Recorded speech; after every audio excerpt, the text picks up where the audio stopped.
Welcome everyone, this is Jennifer Shryock. These are the RAIN sessions, a video interview series where I'm talking to real people about how they found their purpose. Today joining me is the lovely Margaret Webb. Margaret, thank you so much for joining us. I'm going to dive straight into the first question. What kind of work did you do prior to finding your purpose?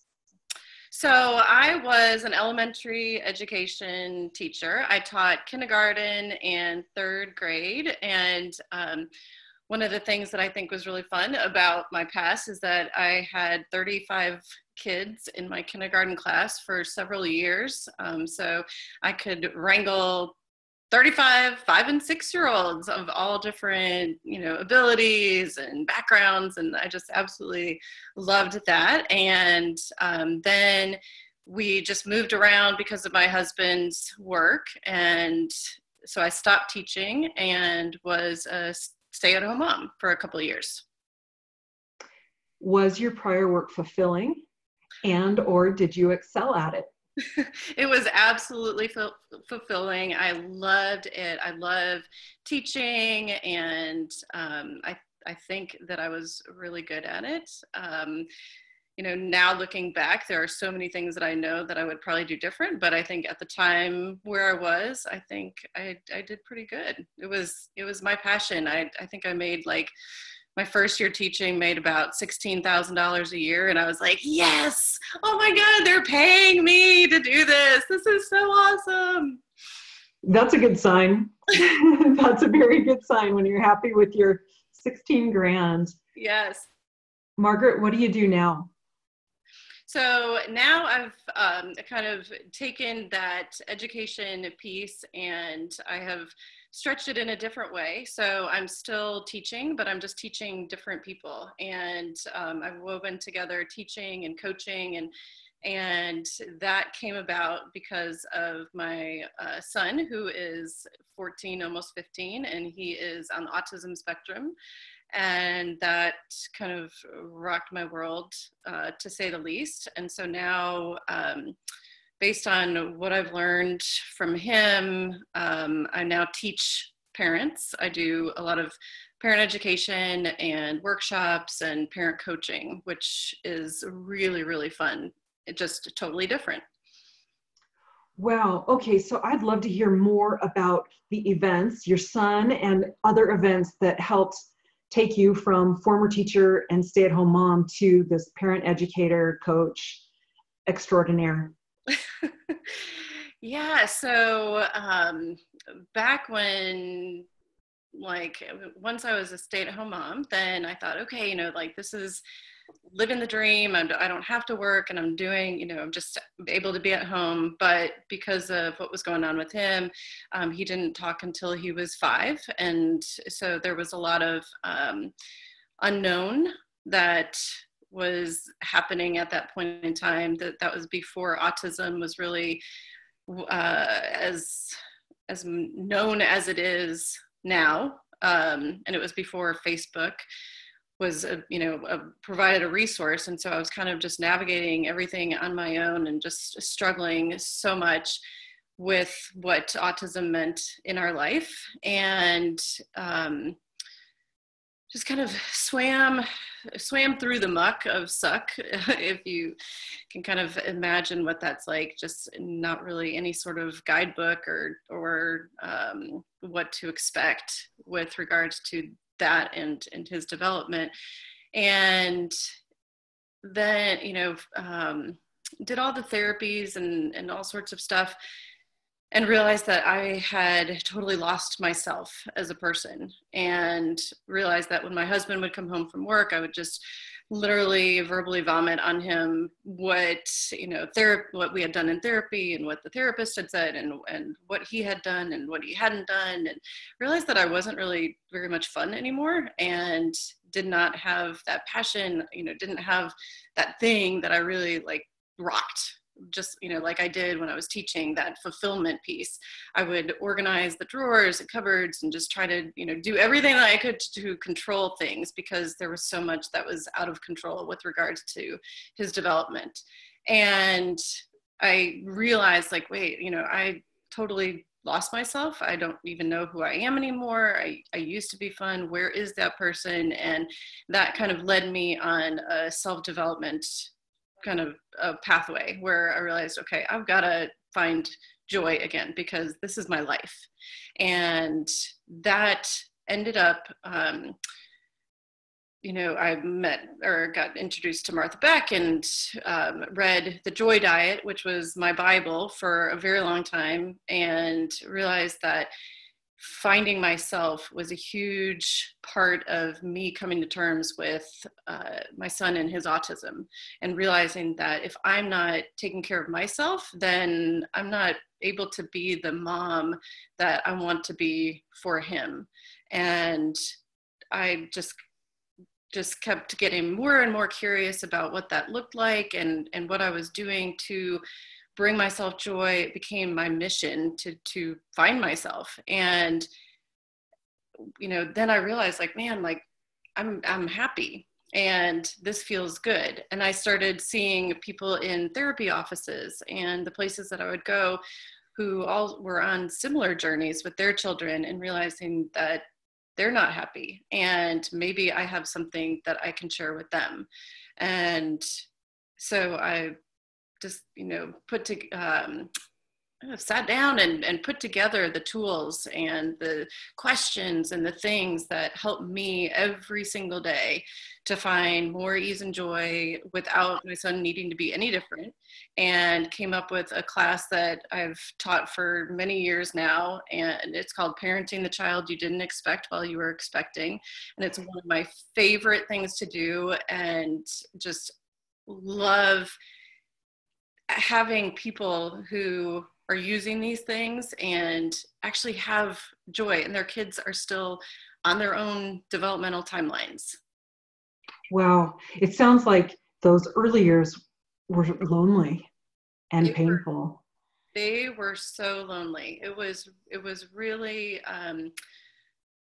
it was really hard because, like I said, that was before Facebook. So there weren't any communities where I could go and connect with people. Would go to parks and playgrounds because I was like, okay, well, this is what you do when you've got a kid. You go to parks and playgrounds, you go to the play groups, do the little gym, and, he would run around, and there were no play dates. Nobody really, it was kind of like there was a scarlet letter A on him. And I've had, people say, oh, well, he looks normal. And I want to just say, well, so do you. Yeah. Right. And that by proxy, you had a scarlet letter too, or you thought you did. Totally. In those early years. I'm so compelled. This is the first time I've heard the title of that program. Okay. And say it again for me, will you? It's Parenting the Child You Didn't Expect While You Were Expecting. I think that is such a visceral title. Like, I'm having a huge response. I can so imagine what it's like to put all your hopes and dreams into a child that you have every reason to expect, and then your child is very, very different, and that alone is lonely.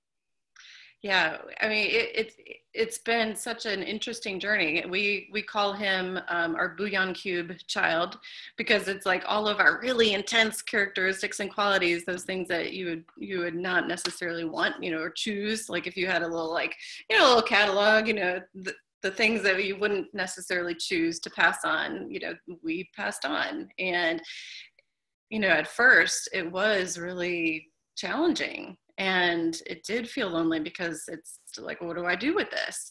And, now I'm able to see like, wow, like he's really teaching me about myself and those characteristics and those qualities. And so it's actually been wonderful because I've gotten to work on myself. But yeah, those early years, seeing your friend, having friends who have kids, there can be all sorts of comparing and just not really knowing what to do, and being hyper aware of all the differences, and just kind of always scanning and thinking like, what am I doing wrong? And there's so much judgment. There's so much. There's so much shame in our culture, I think, for anything that's different, whether it's getting sick or somebody near you getting sick or being different. I just feel like we, at least the people in my circle, we just seem to take that in as shame, even if it's something that we didn't create, we have no control over. Totally. And there's so much shame, and there's so much just feeling like you're in that fishbowl and judgment. And one of the things that I love about what I'm doing now is, and, you know, being able to share my personal experience is what that looks like and what that feels like. Because, you know, if we're taking it in, then that energy is going out to our child and to those around us. And that is really, you know, that hit me hard, realizing like, wow, if I'm the one judging, you know, if I feel like I'm being judged and shamed for my parenting or for who he is, then that in turn then causes me to shame and judge him. And that feels really, it just feels bad. And so to kind of take that power back and really put the focus on what matters and what, you know, I can do to influence things. I don't like to use the word control, but it's like, you know, when you think about what you can control, you can't control another person and you can't control what other people think, but you can do what you can to influence how, you know, what you can influence and how you feel. And being mindful of what that undercurrent of energy is. It sounds to me that your purpose, as wrapped up in this program anyway, is twofold, that you're not only supporting the lonely parents who might be where you were 10 or 15 years ago in those early days, but then also to have a more positive effect and create a more positive environment for their autistic children. Yes. And, you know, and I attract, you know, people who have autistic children, but also people who just have children who are on their own timeline. And one of the things that I love is that it is positive. It is like this positive support, because so often, you know, the shame, you know, to go back to the shaming and the judging, it's like you just want it to be fixed. And at first, it's just you go into this warrior mode and I'm just going to fix it. And it can be really intense to be in support groups that, you know, where you go in thinking like, okay, like I found my people. This is going to be so great. Like these people get it. And they're just, you know, they're going through the same journey that I'm going through. And you get in there and they're at least in my early, you know, in the experience that I had, they were really intense. And there was a lot of judgment of, you know, are you going and seeing this specialist? Are you doing this therapy? Are you doing, you know, like all this stuff, exhausting yourself in order to, you know, quote unquote, fix your child and get them as typical as possible. And when I first started, you know, kind of getting more clear about what I wanted to do to support and help parents, that was like one of my main missions was, and purpose was to have this space where it's positive and where people do not feel judged, and where people come and it's, you know, like when crazy stuff happens, yeah, welcome to the club. And if you want to go see this doctor, awesome. If you want to do this therapy, awesome. But it's, you know, I'm not going to tell you what you should be doing or who you should be seeing. And everybody in the group is going to, you know, kind of follow that lead. And it has been so wonderful to hear from people, because that then extends to their kids, because then, you know, they no longer feel judged and shamed. And then it's like, oh, wait, hold on. I can breathe, and my kid being my kid, like maybe it's okay right now. It doesn't mean that we're not doing what we can to support and help them grow.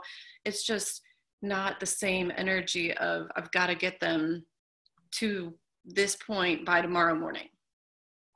Right. And I'm so moved by this sort of memory or recollection that the Joy Diet sparked in you of, wait, there might still be an opportunity for joy in my life.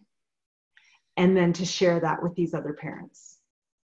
Yes. Yeah, it was and I, it's funny because if you look at the word autism, it's, going into yourself.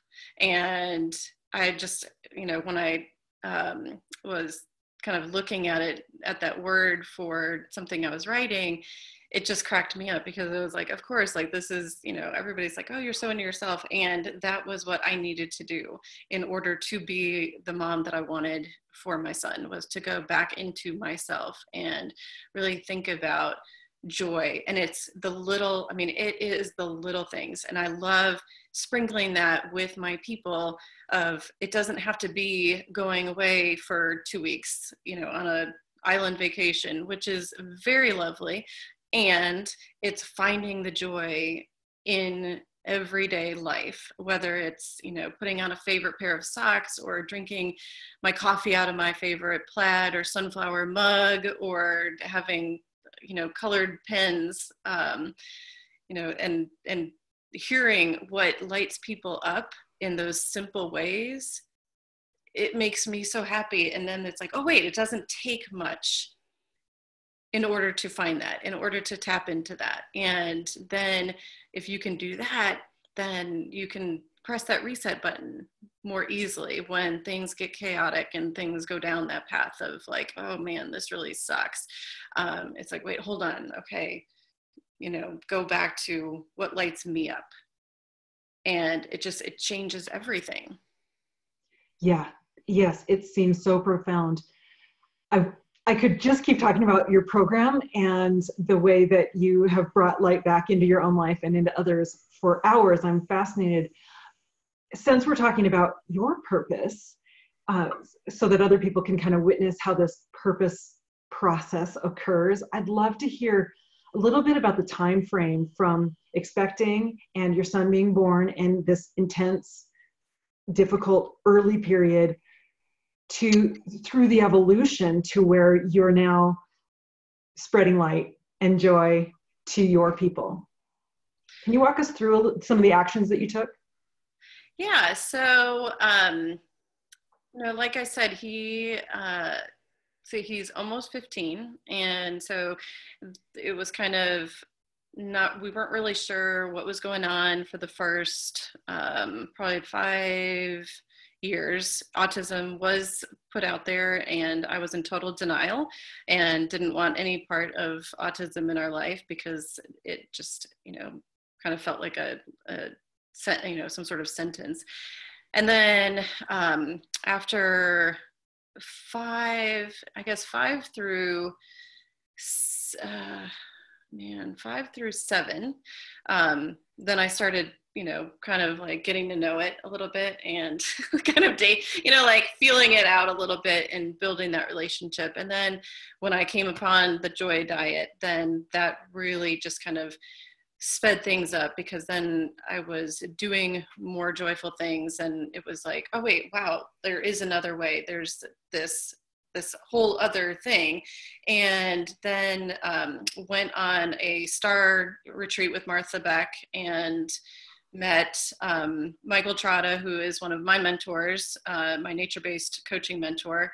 I met them in Arizona, and that just totally, that changed so much for me. I did, it was like this permission slip, which, like permission slip to do what lights me up. And I just began pursuing that. And I did an Equus coaching retreat with Martha and Coel Simpson. And that, oh man, that was such a significant point in my journey, because I realized with the horses that, I wanted connection, and I saw everybody else connecting with these horses. And at one point I was in this round pen doing this exercise where you were, supposed to connect with this horse. And I totally just disconnected and when the question was asked, what just happened? I was like, well, I don't trust that it's going to happen, because in my real life, it didn't happen the way that it was happening for everybody else. And oh man, I cried the biggest, ugliest booger cry ever. And it was like, oh my gosh. But it was so humbling and powerful to realize that it was me and that I could do something different. And I began to realize like, oh, he's connecting just in a very different way. And that's just going to be how our life looks. And so that became, part of what what I've done. And then just pulling together the, just my education stuff, I realized that people were coming to me and wanting information and wanting to know, like, what are you doing? You're different. Like, you're doing something different. I can't put my finger on it, but just what are you doing? And I thought, well, like, oh, when I think, again, when I thought about it, I realized that I had all these tools that I had access to. And that became my mission, was like, how do I get these tools to more people? How do I help more people have that, that little like window shade moment of like, oh, wait, okay, you're doing something different. And it doesn't involve, just having your kid be different. Right. How long is the program? So it is an 8-week teleclass, and I'm currently like putting the final touches on an online version of it, because I've been hearing from people that they want it and want to be able to go through it themselves. But it started out as a 6-week, and I realized like, oh wait, I've got more, that I want to share. And so as I've gone through for, I guess it's been, 6 years that I've been doing this. And it just has been the snowball that is getting out to more and more people, and people come back because their kids are older, and the tools and the questions and the strategies are applicable just in very different ways. What worked for us with our son when he was 7 has morphed as he's going through puberty, and is a very, is getting to be older and different. And so it's really fun. It just sounds amazing. What did you have to let go of in order to do this work, to find this purpose? Gosh, I mean, like, obviously expectations. That was a huge, I just go back to that word. I had to really let go of expectations about what I thought my life was going to be like. I imagined that I would have several children, and that I would be, a soccer mom. I would, have my stadium blanket and my Starbucks coffee, sitting in the stands, watching them play soccer and t-ball. And that, even that brings up little, little griefs, because you see other people who get to, who do that. And I realized, wow, like, okay, if that's what I want, then maybe there's other ways to give that to myself. Now, back then it was really painful, but now it's like, oh wait, Saturdays and Sundays are mine. Like, I don't have to go and sit at the soccer stands. And so people kind of envy, me. I'm like, man, like, autism rocks for that.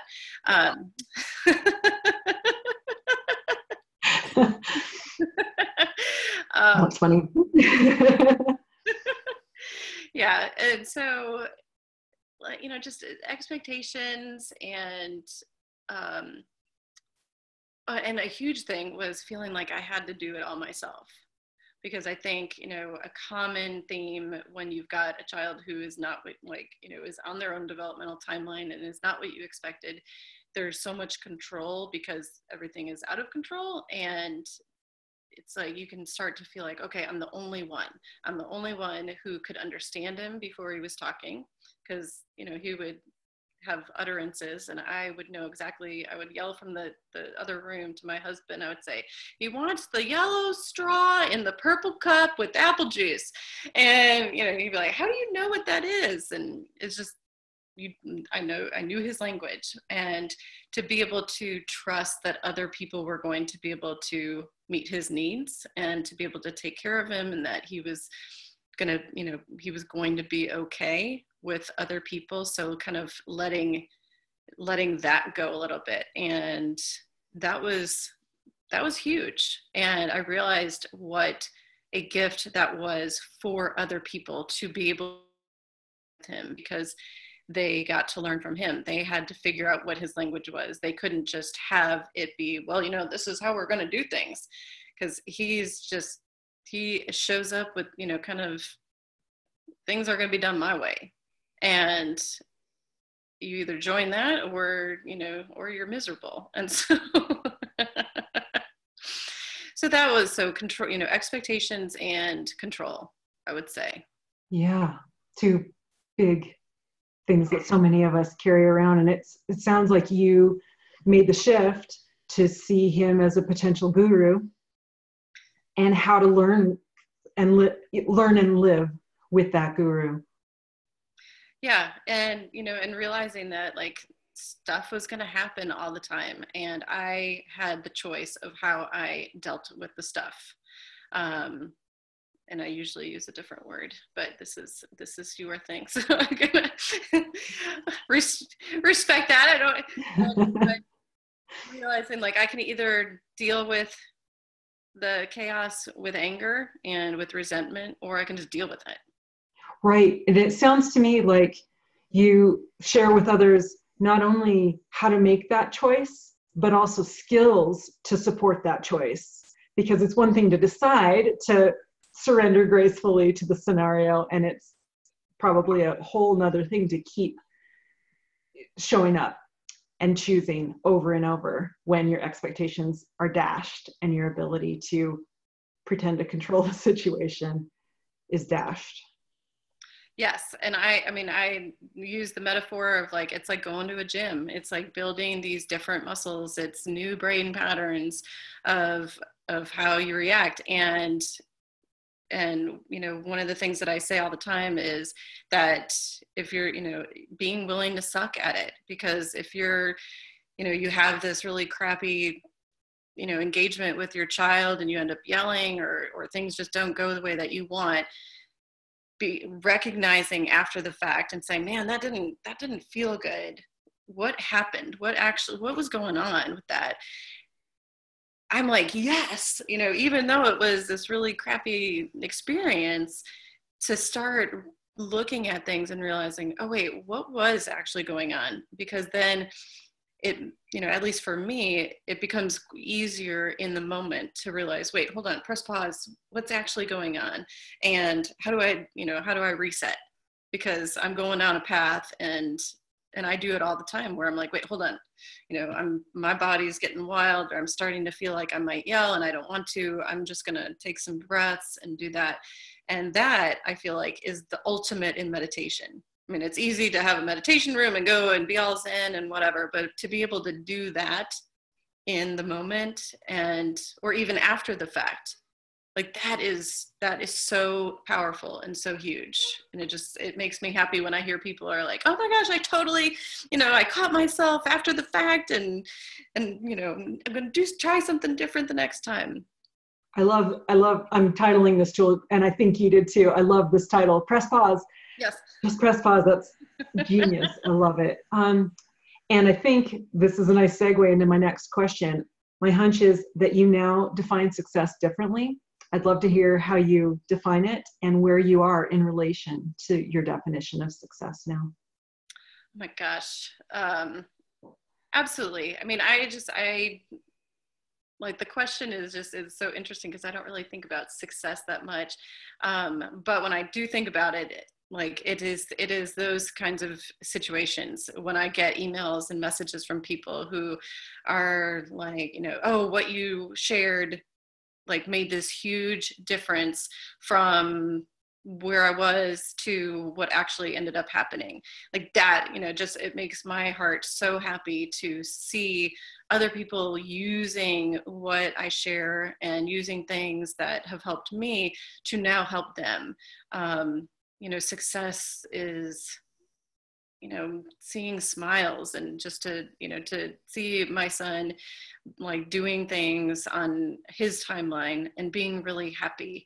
And, you know, even though he's almost 15, very much like an 8-year-old. And so when, you know, seeing him at Disney World with these other little kids, and he's, you know, got his hand raised and just having the time of his life, like that, you know, that is success to me.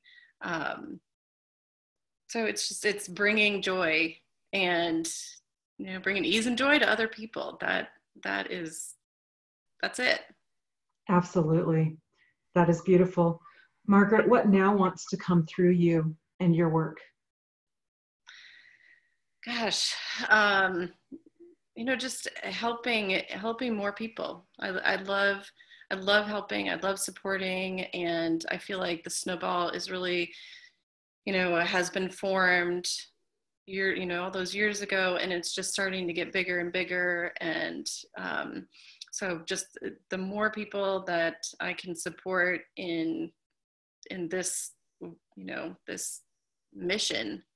Like I don't like to use the word work. I like to play with things, but it is my mission. And so helping more people, and, you know, that's it. It's amazing. It's a beautiful mission. I'm so excited to see how people respond. Spread the word to some of my people who might not yet know you. One more question, and you may have answered it, but I'm going to ask it just in case there's another way you want to phrase it, or there's a little bit more to add. What legacy do you want to leave?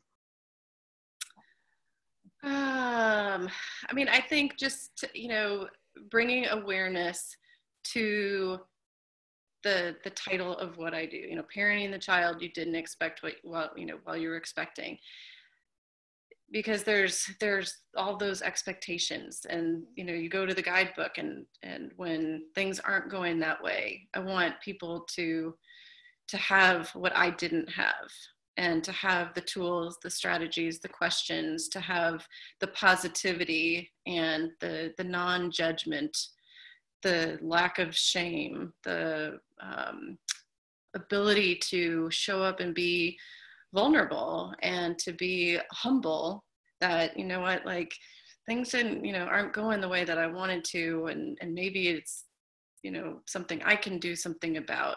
It's so, like, all of those things, to be able to show up and to really feel those things, and to know that, you know what, it's okay. Like in the present moment, all is okay.